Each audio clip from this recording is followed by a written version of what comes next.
I hope you guys are having a good day. My name is Dr. Boyce Watkins, and welcome to drboycetv.com, the home for intelligent Black people.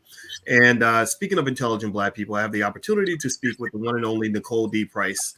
Nicole is just not just a really smart Black woman, but she's also the author of the book Lively Paradox, right? That's correct. And then the wholly educated. I'm not gonna say the whole title. I'll let y'all go Google that.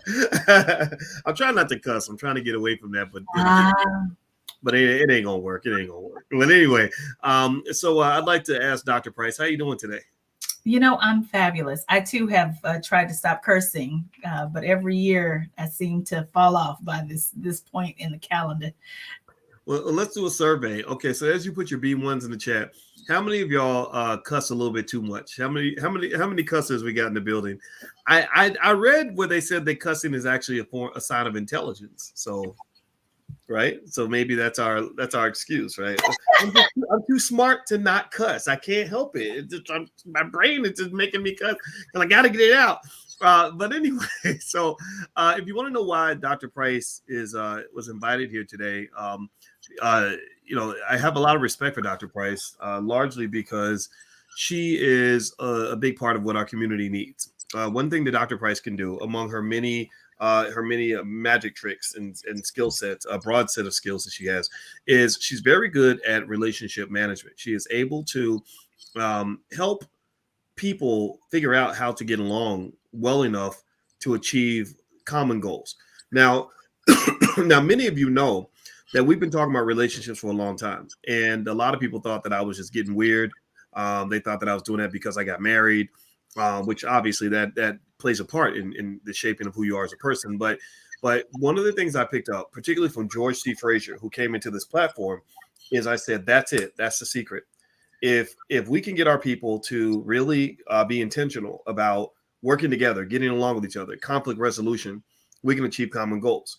And so, Dr. Price, in fact, what I'm going to do is I'm going to point out an example, and I'm going to just kind of you don't even know what this example is. I didn't even tell her about this, but there is this skateboarder um, who killed his friend, and these two guys were best friends, and he's a brother out of Chicago. I'm trying to find their picture. I'll find it at some point. Here we go. Terry Kennedy, and Terry Kennedy was he was a really famous skateboarder to the point where he was actually in video games. I don't know if anybody heard of that story. Give me a yes or no in the chat if you heard the story about Terry Kennedy. So what I'm gonna do is I'm gonna share my screen because I want y'all to see what I'm seeing here. So Terry Kennedy had a buddy, and apparently him and his buddy were doing things together. I've been doing business together, hanging out together, everything else. There's a picture of these two together. These are two brothers. These, brothers in that figurative term. And somehow Terry is accused of killing his friend, right? And it may be surprising for a lot of us because you're like, well, why would you kill your friend? Well, a lot of times that's the way passion kind of works. The people that we fight the hardest are the ones who hurt us the most because they were closest to us. And I don't know the details of how that happened, but I want you to understand why people like Dr. Price are important. When I see that, Dr. Price, and I'd like to get your thoughts on that. What I see is that when you have somebody that you're close to in your family, whether it's family, friends, or whatever, you can go hit that fork in the road, right? Something happens, there's a trigger, so it can either allow you to go in the right direction and build a stronger relationship where you can do great things together and conquer things together, or it can go in the wrong direction, right, where everything is destroyed. And to me, that's energy, love and connection. That's energy, right?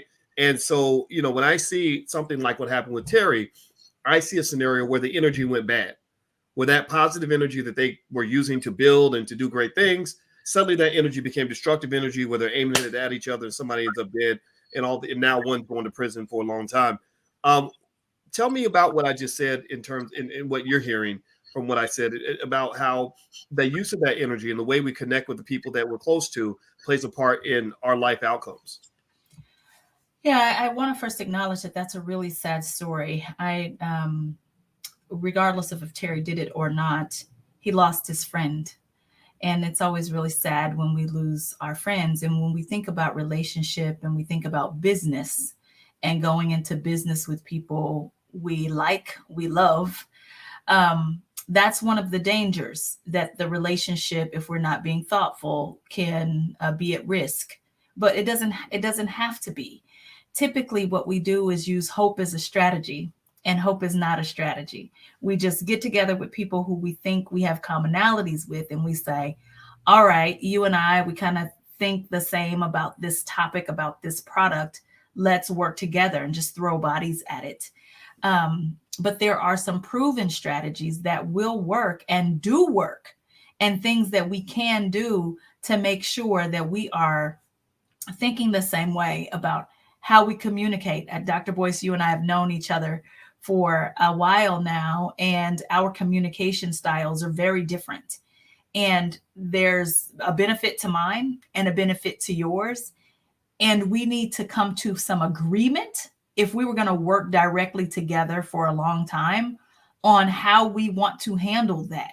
How do we want to handle the communication differences between us? You and I handle change likely differently. I absolutely know we handle conflict differently.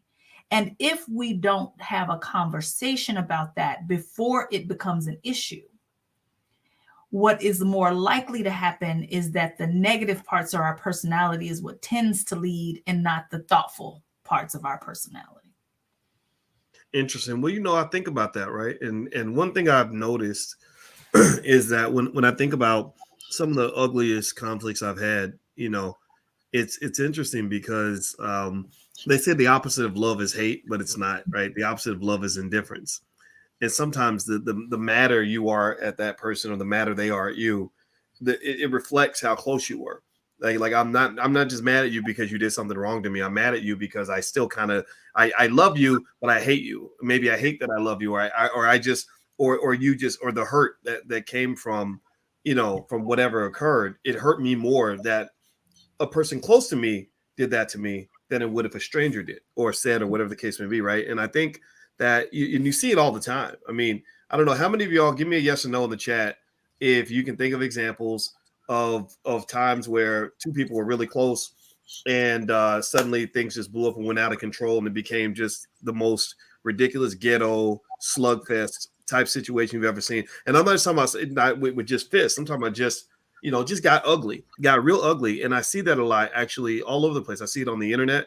I see where Black folks get mad at each other on the internet. Next thing you know, it's like, I'm going to destroy you as you're destroying me. And when everybody's destroying everybody else, nobody wins, because then we're all just broken up and busted. And it seems like that's a big problem in a lot of our families. What do you think, Dr. Price? Well, what I love that you brought up is, and I know you specialize in the business of Black people, we care very deeply. We are very much community minded people who care deeply. And when you care deeply, you hurt deeply, deeply. And that energy, passion, and commitment has to go somewhere. You mentioned energy at the beginning of the broadcast. And so what I think is important, and that sometimes, again, that we still miss, is that when someone doesn't mean anything to me at all, there is absolutely no energy, no passion, no commitment. And then you layer in your life's work. And in many cases for entrepreneurs, my life savings. This is how I feed my family. And we come into conflict about how that gets handled. We can start to live up to kind of what our lowest ideals are and not be our best selves. And that is not ultimately what we want. And I love Dr. George Fraser and his approach is when he says, if we can figure out how to be better together, the world is just so conquerable in that regard. If we can figure that out. And I like to stay in my lane. I know your lovely bride does these things in romantic relationships. That is not my lane. In fact, it's an area where if people start looking, they can figure out that I don't have that mastered. But when we are talking about teams, and when I say teams, I even mean just two people who are trying to do business together. I feel like I'm one of the best there is at helping people not use hope as a strategy, to be thoughtful and strategic about how are we going to handle things when we see them differently. And then I don't need to hold you accountable to anything but what you said. So Dr. Boyce, if we sit down and we come to an agreement, and then you are not honoring your agreement, I just have to hold you accountable to what you said. And none of this works if people lack character. But I believe that most people who have the wherewithal to go into business together aspire to show up in with integrity and with character. I believe that.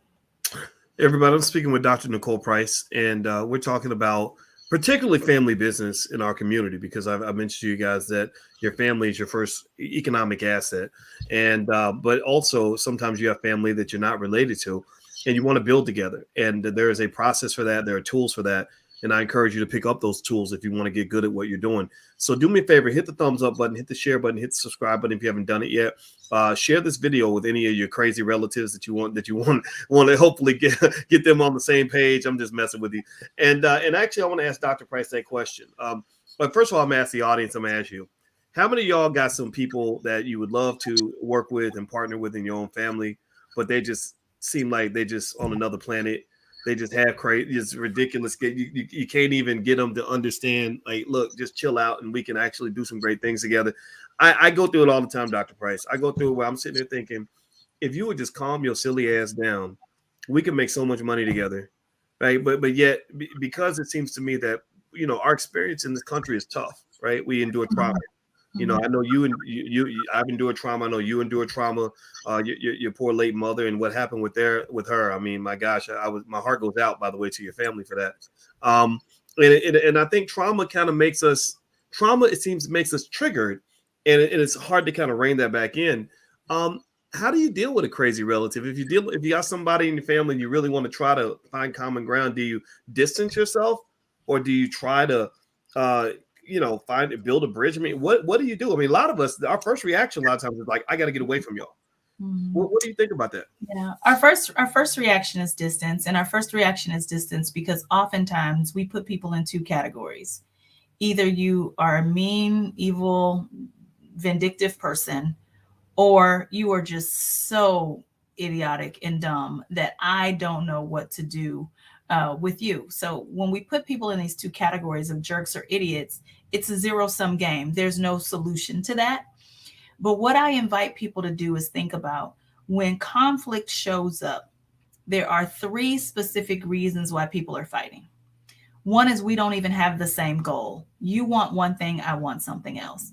And if we are thoughtful about being clear about the goal for ourselves as individuals and then also about the business, we'll be much better off. The second reason why people get involved in conflict is because of a lack of clarity around roles. I think my job is one thing. You think my job is something else. And so we are just really not aligned there. And so if I think that my job is the ultimate decision maker and you think your job is the ultimate decision maker, we are bound to fight. And then the third reason why people get engaged in conflict is because of procedures. So the how things get done. And when you're an entrepreneur, some of these things really blend together. What are we doing? Who's responsible for doing it? And how do we do it? And when you're in the middle of it, because you noticed I raised my hand too when you said, do you have any family members who you would love to work with, but it just doesn't work out? Even when I am one of the players, need a third party to help us work through that.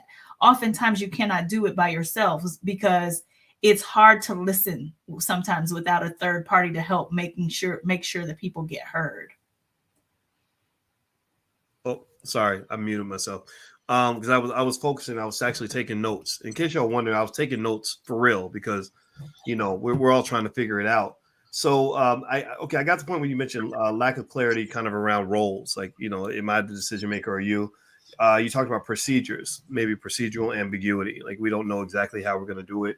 And then the other one, I remember you mentioned putting people in categories. Was that the first reason for conflict? Well, the first is goals. So ultimately, what are we trying to do? Like, what's the mission of our company? So if everyone on the line would actually think back to the last time you got into a business disagreement with someone, and then try to think through, was it because they wanted a different goal than I did? Like they wanted to do something different, or was it a lack of clarity around role? They thought their job was one thing, I thought it was different, or vice versa. Or was it a lack of clarity around procedures, how we're going to get it done?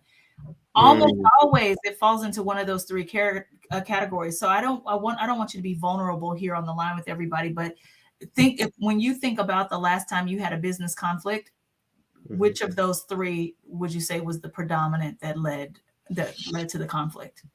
Like clarity around which one? I feel like everything. Let me say all of it. I like acronyms. I wrote down goals, roles, and procedures, and I came up with the word grapes. So now the way I remember things is I have mnemonic devices. So I said, okay, if you eat the grapes, then you can be great. So everybody got the word grape. So that's going to be our goals, roles, and processes, GRP. But go ahead. I can't because that's really important, powerful stuff you're saying. So please go ahead. Yeah, and many times people just think, especially entrepreneurs, right? What's amazing about us is that we were the people who were not afraid. We had the courage to start our own business, which means that you're the kind of person who are willing to go your own way, that you'll take risk, that sometimes you go even though the path is not set in front of you. Sometimes. And so what that means is you might also be the person who's not likely to take the time up front to be thoughtful about these people, where they sit, what they do, how this all aligns to your ultimate mission and vision. You're just trying to get the bag. And to that I say, from a people standpoint on your team, I don't care if you've worked with just one vendor or with your clients or just, with one other person helping you, doesn't matter how big your team is. How is that working for you if you've not been thoughtful about who's responsible for what, ultimately, where are we trying to go, and how are we going to get there, and just really getting people clear on that. And as the leader, your job is to make people so clear on it that they get tired of hearing about it. Well, one time, Dr. Price, I heard the CEO of Domino's Pizza, he was describing what it was like building this company. He said, I just repeated myself for 7 straight years. And that stuck with me, and I do agree. I know, even as the head of the household, I have certain things I say in the house repeatedly to the kids, and they get sick of hearing it. And I'm like, good. I want you to get sick of hearing it because I know that you've heard it. And I know we're drilling that into your head. And we're real clear and simple. And it almost seems to me that, I like that. I mean, it's so basic what you just said, but it's powerful because it allows you to do something really important without it being complex, right? Yeah. What is the goal? What is my job and what is your job? And and how are we going to do this? Right. I really like that. And so everybody remember, if you eat your grapes, then you can be great. GRP, grape. Just put the A and the E in there. So I'll never forget it now. So Dr. Price, what if you're in a situation where you are working with a group of people, and let's say that you're in this team, and let's say that you're not the boss of the team, you're a member of the group, and you have a conflict with someone in the group, and it's getting out of hand, and the boss doesn't care. Can you give some thoughts in terms of how a person might approach that, in terms of finding a way to resolve a conflict? I don't know if there's an easy way to answer that question, but I thought I'd throw it out there for you because I know a lot of us run into situations like that. Yeah, conflict is one of the 4 areas of focus when I'm working with entrepreneurial small business teams, and honestly, real large teams. But if we're talking specifically about Black people, and I'm speaking in sweeping generalizations, so I don't want anybody to say, well, that's stereotypical, and I know one person who this doesn't apply to. We know what crime tends to look like in predominantly Black areas, and we can't ignore that. What comes up for me when I think about what that looks like for people who are running businesses is that we don't have de-escalation strategies. And again, I'm speaking in sweeping generalizations. So if someone goes up, what do? Go up with them. And it's like, you know what? If someone goes up, the leader is the one who actually can diffuse situations, not the one who can add fuel to fire. And so a couple things that I like to leave with people to think about when conflict arises and you are not the leader and you're having conflict on your team.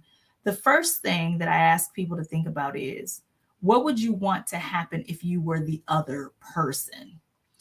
Because people's like first thought is, I'm gonna go tell, like I'm gonna go talk to the leader, and none of us want to be talked about behind our backs. So my invitation, one of my first invitations to everyone who's on the line today, is if you are involved in conflict with someone and you cannot work it out, and I'll just use Dr. Boyce, you and I together, if we're together and we cannot figure it out, the mature team member says, all right, Dr. Boyce, let's go and talk to a third party together. I'm not going to go talk to the third party about you behind your back, because then that fuels a culture of back channeling, mistrust.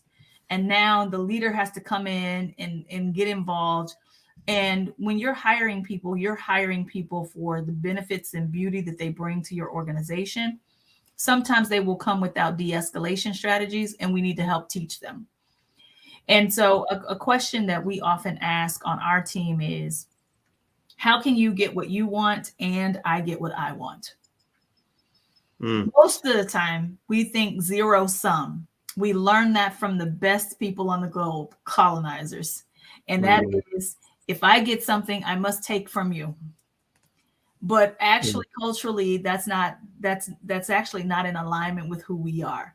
Culturally, we should be able to easily think about, how can you get what you want and I get what I want?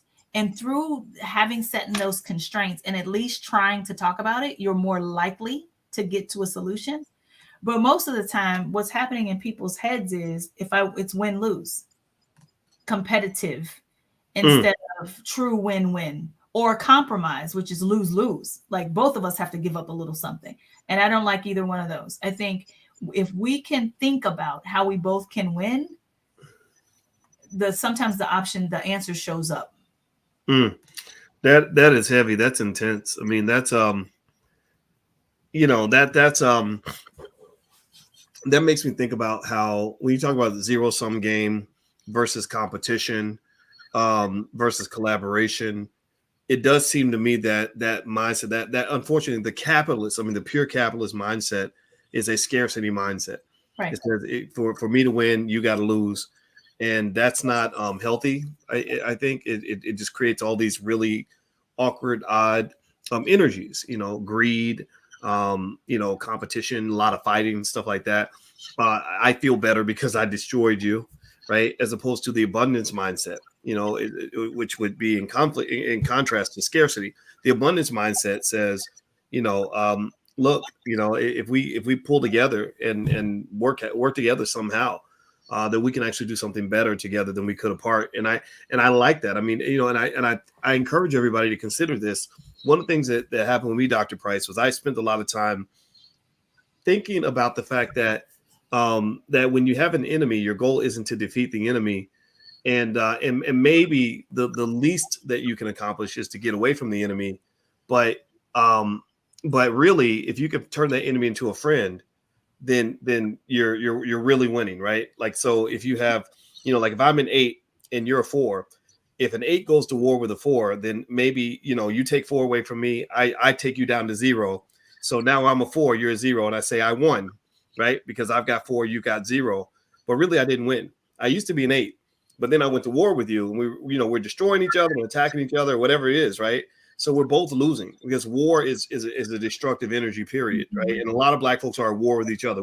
Some of y'all in here are at war with your own damn relatives, with your spouse, your siblings, all that, right? Best friends. It's terrible. We know what it's like in these streets, right? Yeah. But you think about it, right? Instead of my 8 defeating your 4, we all also know that my 8 plus 4 is 12. Wow, yeah. Right. And I encourage everybody to really think that way.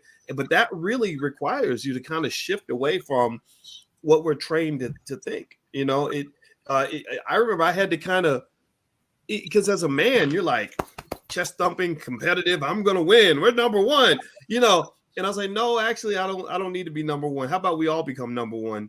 And then everybody's happy, everybody wins, right? And of course, that's idealistic, right? It doesn't apply to every situation. It doesn't, yeah. But I definitely know when Denzel watched. Anybody remember Crimson Tide when Denzel watched Gene Hackman's character as Denzel, He said he was talking about war, and Denzel said, "Well, actually, the enemy, the person you're fighting is not the real enemy." And he said, "So tell us, Mr. Washington, well, who is the real enemy?" He said, "Well, sir, the enemy of war is war itself." Right. So I encourage you, don't go to war with your family. Don't go to war with your people. And the closer they are, the more you are destroying, anything that's good right there. So Dr. Price, and by the way, I want everybody to know I'm talking to Dr. Nicole Price. Her website is right here. She actually coaches a lot of people. Actually, she's coached me in a lot of stuff. And that's why I was happy to bring her in, because I believe in her skill. She's really good at what she does. And she can work with you not just on as a team, but as an individual.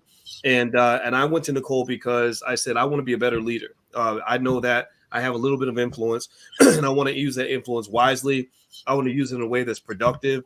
My conflict in the situation I was kind of finding myself in was that you have different scenarios, right? You have some scenarios where you have quite a bit of power, where you can kind of just do whatever you want. And power, you can be tempted by power to use that power in a bad way. And I didn't want to do that. But then also you have, you draw attention from people that could be defined as predators, right? Who prey on whatever it is that they think you have. So the predators, I remember hearing Will Smith talk about it, and he said that the hard part is that you have to find a way to fight off your predators without letting your heart go dark, right? You have to use your power in a productive way. Like, I love something Will said. He said, the cool thing about being famous is that you can say that you can give a person the tiniest compliment and it'll change their whole world. Like, they'll remember that for the rest of their life. You tell them they have that's a great looking outfit. They'll be happy all day long and wear that outfit for the next 10 years, and I like that, because that shows the positive use of that power and energy. And so when Nicole and I would talk, and I'm going to stop talking, actually, because I want her to talk more than me. But we would talk. I was sort of like, okay, how do you balance that, right? Because you run into situations that are tough, and then you want to clam up and close down and shut down and get away from me, and because I don't need to talk to anybody. But you can't do that, right? You have to be able to move differently over time. So a lot of you are leaders. A lot of you are CEOs. How many of you in here are entrepreneurs? How many of you started a business? I mean, you're CEOs, you're leaders in your families, leaders in your communities. I encourage you to get the kind of support you need so that you can actually balance yourself enough to do your job right. Because if you do your job well and you empower and strengthen the people around you, it definitely makes you stronger. So Nicole, maybe you can talk about that in terms of, I'm not even going to frame it as a question. I'd like to get your thoughts on some of what I said. One of the things I noticed is that self-preservation is a natural emotion. We all want to kind of make sure that we're good and safe and protected. And what I learned is that by empowering other people around me, I was empowering myself. So it's allowed me to be giving and selfish at the same time, if that makes any sense, right? I didn't have to become a martyr. I could actually understand that the more I'm supporting the people around me, the stronger my organization got to be, the stronger my circle was. And then my circle actually came in and backed me up when I needed them. What do you think about some of that in terms of just that whole process? Well, I am actually a fan of growth mindset. I think you know that for sure. And my job is to be of service to you. When you call me as your coach, you say you didn't want to talk too much, but my job is to listen so that I have a good understanding of what, challenge you have, so I can be really helpful. And when I think about my own business, I wasn't even close to 7 figures when I was just thinking about how I could protect my own stuff.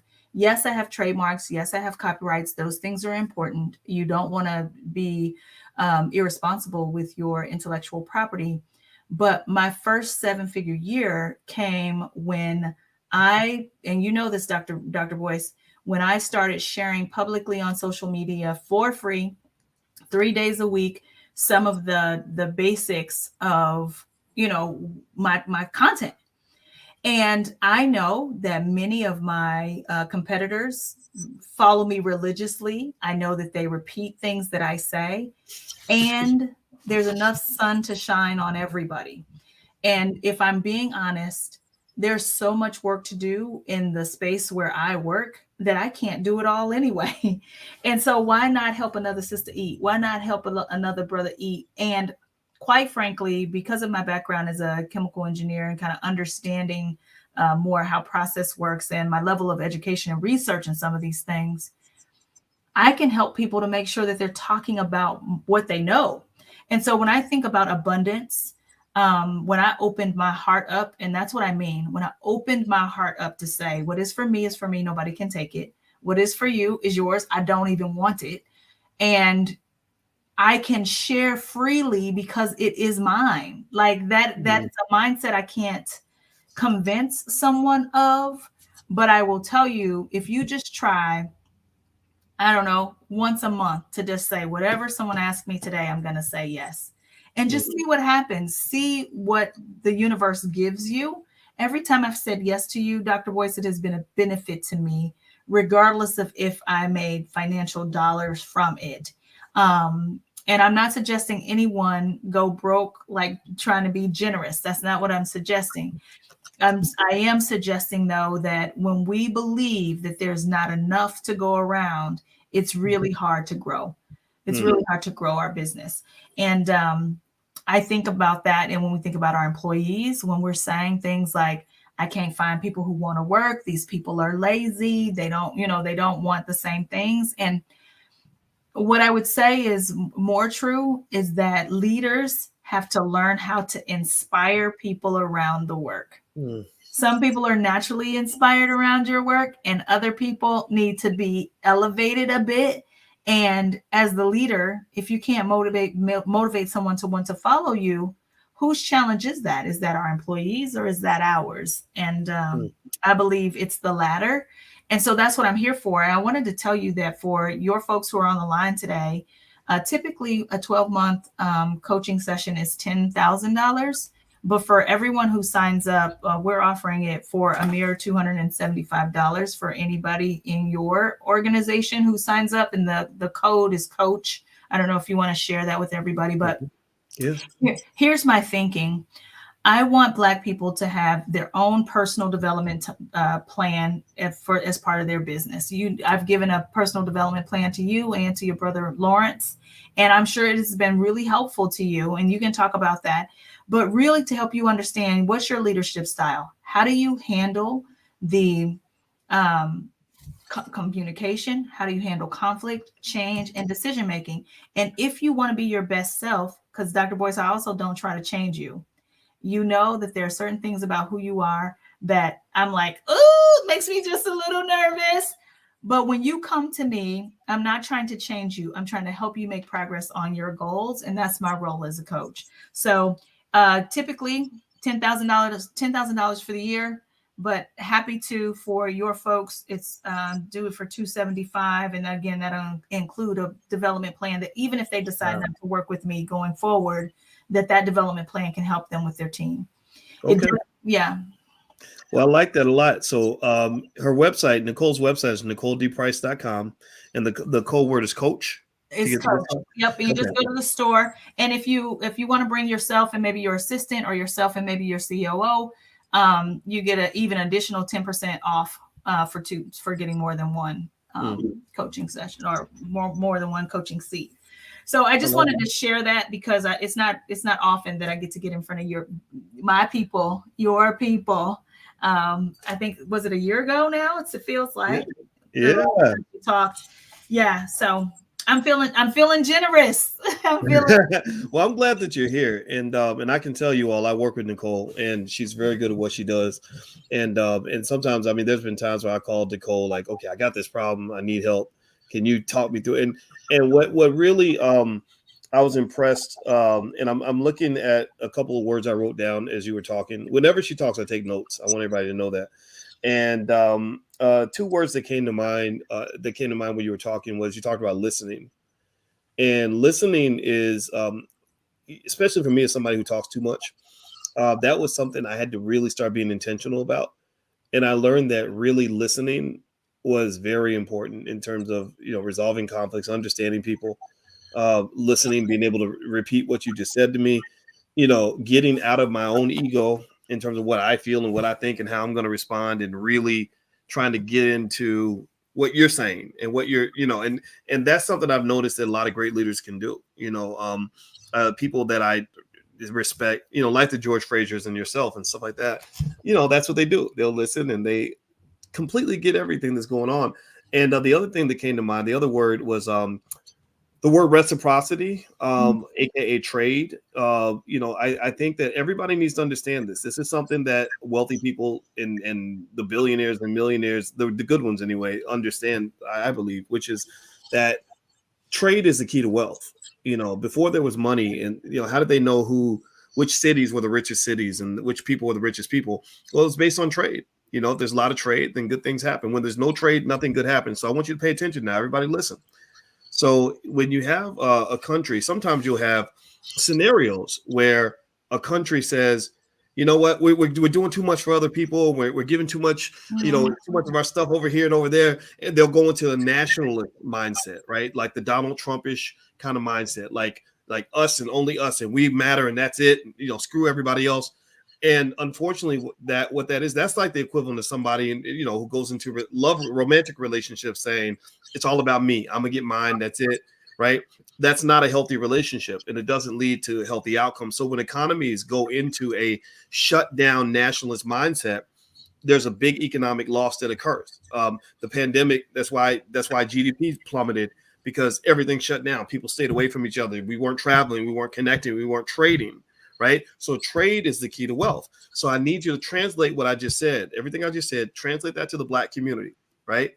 Now, I want you to think about, the scenarios you might have seen where you have maybe family members that can't stand each other, a lot of distrust because of trauma. Like, I got to stay away from them Negroes, because you got Black people that are more scared of Black people than they are of white people.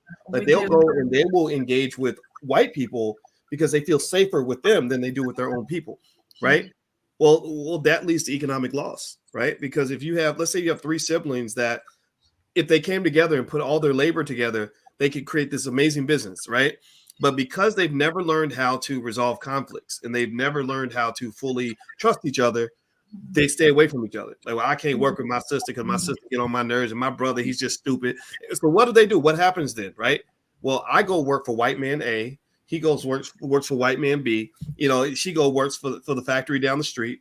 And all that labor, that capital, that human capital that could have come together to form a powerful family business is now being dispersed and reallocated and sent out to somebody else.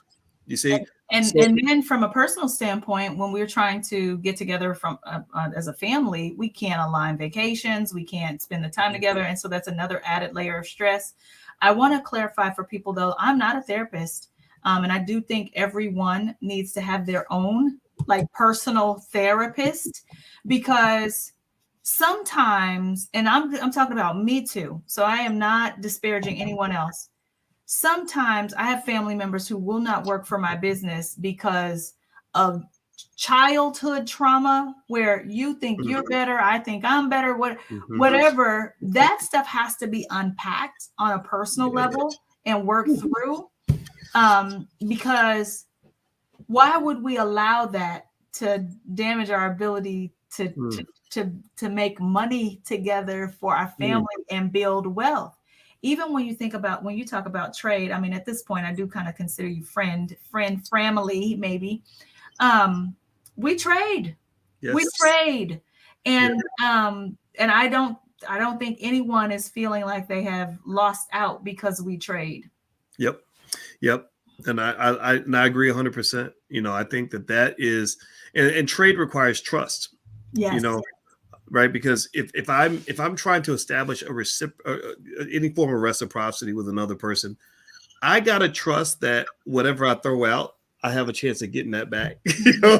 Because if you don't trust it, if you don't believe, if you think you're gonna throw it away and it's gonna be gone, like I'm gonna do you a favor and you're not gonna do nothing for me, then it's gonna make me feel uncomfortable, right? And here's the thing. When you're playing that game, it's like if we're playing with the bouncing ball, and there's different people to play in different ways, right? Some people, you bouncing the ball, they bounce the ball back to you. Some people, you bouncing the ball, they run off with the ball, right? So everybody's scared of losing their ball, and I'm gonna tell you the truth, Dr. Price. I pay close attention to the people that I trade with to determine, okay, what kind of ball are you playing? Yeah, are you gonna bounce it back, or are you gonna run off with the ball? When I see people running off with the ball, I don't trade with that. It's like having a bad relationship it's like having a relationship with a selfish person, right? And by definition, it's not trade if it's not equitable. it's charity if it's not equitable. Mm, You know, if you ask to barter with me, but I don't have something that's valuable to you, then that's charity. We're mm. not talking charity. We're talking trade what we believe to be equitable services for equitable services, you Yes. know, and I advise that you only do that with people you trust. But I want to say this emphatically. If trust is low on your internal team, you will never have a high performing organization. Mm. Wow. That's Not heavy. possible. That's heavy. That makes perfect sense. And I think that some of us, because of trauma, have a hard time trusting anything or anybody, because there have been times where my trust might be tested, and it requires patience and the ability to just chill out and relax and not to misinterpret certain things. I think who was it? I think a friend, one of my friends, told me about a book that they read called The Four Agreements, and one of the four agreements was something like, don't take anything personally. Personally. Yeah, and I've had to use that when I run into situations where my trust is tested. Like, okay, all right, so what's going on over here? What are we doing? Yeah. And I would say, no, boys, don't take it personally. Take your time, be patient, don't respond right away. And I've actually seen you do that. I've seen you in scenarios where you could have easily blew up, blew up and went off on some. Maybe went off on me. Lord knows I say a lot of crazy stuff, and you didn't. You just had like you had this real cool demeanor. Like, well, maybe it shouldn't. Maybe you don't have to see it that way. and so I encourage everybody to learn from that. So Dr. Price, let me ask you about this. We got this. I got to ask you about your book, The Holy Educated Motherfucker. Since it's right on your website, I went to I went to Nicole. I know I went to NicoleDPrice.com and I saw the book and I said, you know what, I'm gonna go and talk about the book. Tell us about The Holy Educated Motherfucker. How did you become such a motherfucker in the first place? Oh gosh, how did I become that? I don't know, but I will say that my name means victory for the people. And when I use the word holy, I don't always mean it in the way that people take it to mean. I mean, anyone who is walking in alignment with their purpose is a holy person. And when I play on the book, I talk about the whole of our experiences and how they make us who we are, and how every person on the planet has good things about them and bad things about them. And that part of the book, the holy part, is truly about seeing how can we own that, live solidly in that, so we can show up as the best people we can be. The second word, educated, is not in the traditional senses that people mean it, and I know you and I are in agreement on this. There are formal ways to get educated and there are informal ways to get educated, and some of us just learn things from street knowledge education, and all of it is important. But when you have a natural talent, sometimes the tendency is to rest on the laurels of that natural talent rather than doing the work to make sure that you know what the hell you're doing out here in these streets. And I think leadership is one of those areas, and you and I have talked about this. Well, people will take on an entrepreneurial role and don't know anything about leadership, and then wonder why their restaurant is suffering, wonder why their candle business is suffering, wonder why their small manufacturing business is suffering. Leadership is a critical component. If you're leading people, you need to understand how leadership works, and that education is necessary. And then the MFer, listen, entrepreneurship requires grit. The unthinkable will happen. People will fail you. Some people will run off with the ball. And who are you in those moments? Beautiful people do not just happen. It is the result of being tried in the fire of sorts. And so all those things are me. I wrote that book for people when they face the unthinkable, so that they could have not necessarily a roadmap, but a toolkit that they can pull things out of to help them when the unthinkable happens. So I'm really proud of that book. It is the only non-business book that I have written, and I'm proud of it. I think it's my best work yet. Yeah, well, you know what? I think it's great. I love it, and I'll tell you what, there's a lot that people can learn from you, and I encourage everybody to go take a look at the website, NicoleDPrice.com. She's a very smart lady, and she's the kind of thing that we need. Everybody in here, I want everybody to know, everybody in here is a CEO. Even if you don't have a business, you're the CEO. If you run your household, you are the CEO of that household, and your house is probably the most important organization you'll ever lead. And I know that as the CEO of my house, or the co-CEO, right? I'm the king, she's the queen. We know that. There are so many times where I have to be very conscious and aware of how I make decisions, how I process things, how I respond to things, and it's tough because you're breaking generational curses. I don't know how many of y'all in here feel like you're just trying to not do things the way things were done to you when you were growing up, and I encourage you to keep trying, and I applaud you for seeking growth. That's really important and valuable, and it's going to make a big difference in your life and the lives of others. So I hope you'll join me in saying thank you to Dr. Price for hanging out with us today. I appreciate your time. Thank you, Dr. Price. I appreciate you too. I'm going to push you though. At one point, I want you to allow me to coach you publicly so the people can see. Yes. Yes. The next time you get into a fight with the baby or somebody, I think we should those fights are fun. I like that. But what if I like to fight? When I was little, when I used to get in fights, my mama, I remember I got in one big fight that lasted about 2 hours. My mama came out on the front porch and was watching me fight. And then she got up and went back into the house. That's so trifling. De-escalation strategies are really helpful when we're trying to build. My mama was from the hood, and she just thought fighting was just a part of life. And shoot, my daddy really was a fighter. So there was no, but you know what? But I can appreciate the de-escalation energy, and I'm trying. Yeah, you're not from Kansas City, but I grew up on 45th and Forest. I had my share of fights, and if that is your experience, you knew that sometimes fighting was just to be able to keep the peace, like you had to fight to keep the peace. But what I will say is that many of us now are not in physical danger, and still the strategies we use are to attack. And as the leader, when you're thinking about the culture you want to create, just, if you don't want me to help you, consider getting yourself some kind of executive coach who can help you with the leadership components. And Dr. Boyce, you need to let me do a public coaching session the next time you get into one of these public fights. Let me think about it. I think you should let the people see how the process works.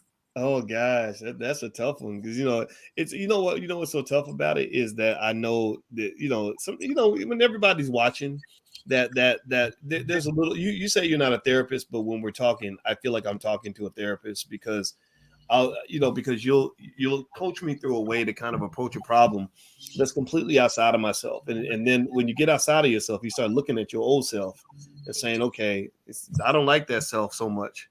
And that's tough. Like that's emotional. That's because that's growth, and growth is hard.